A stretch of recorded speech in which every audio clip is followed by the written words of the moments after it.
Nina hadithi ya mapenzi, ngoja nikuhadisie.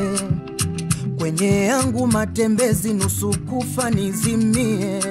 Ushaona mtoto bila malezi, ndo nilikuwaga mie. Moyo ningewapa wezi, matapeli waniibie. Sasa inatosha, nimesahau tangu nikupate wewe. Na hiyo nangalau, sasa imetosha. Nimesahau mimi tangu nikupate wewe. Na hiyo nangalau, robo saa haitoshi, nusu saa hata masaa haitoshi kusema na wewe. Robo saa haitoshi, nusu saa hata masaa haitoshi kusema na wewe. Mizibo ikulminam